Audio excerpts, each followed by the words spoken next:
Hello friends, আজকের রান্না হলো মূলো দিয়ে ডাল আর মাছের ঝোল। তাই প্রথমেই ডালের জন্য মূলোগুলো কেটে নিলাম। ওদিকে ডাল সিদ্ধ হয়ে গেছে, এবার মূলোগুলো তাতে দিয়ে দেবো।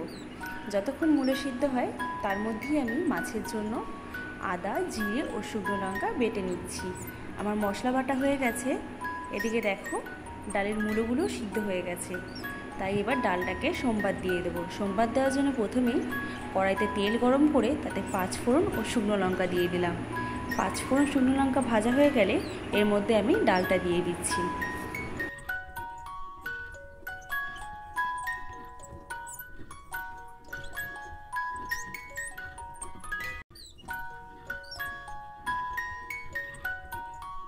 ডালটা ভালো করে ফুটে গেছে, এবার এতে ধনেপাতা ছিটিয়ে একটু নাড়িয়ে চাড়িয়ে নামিয়ে নিতে হবে।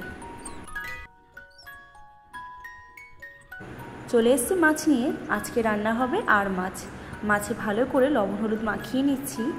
আর একটা কথা বলে রাখি, এই মাছ ভাজতে গেলে প্রচুর ফাটে।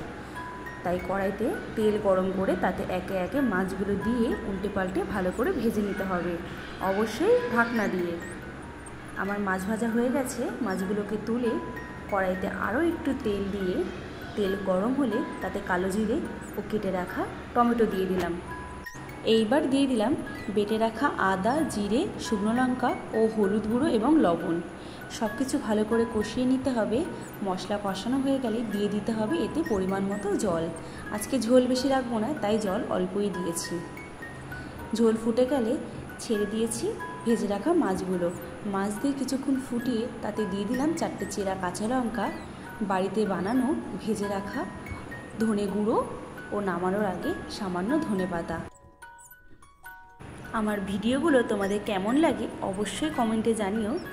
আজকে এই মাছের ঝোল ও ডাল ছাড়া আরও রান্না হয়েছিল ভোলা মাছ ও পেঁপের তরকারি। তো আমার মাছের ঝোলের ফাইনাল লুক তোমাদের কেমন লাগলো সেটাও কমেন্টে জানাতে ভুলবে না। Bye bye, thanks for watching.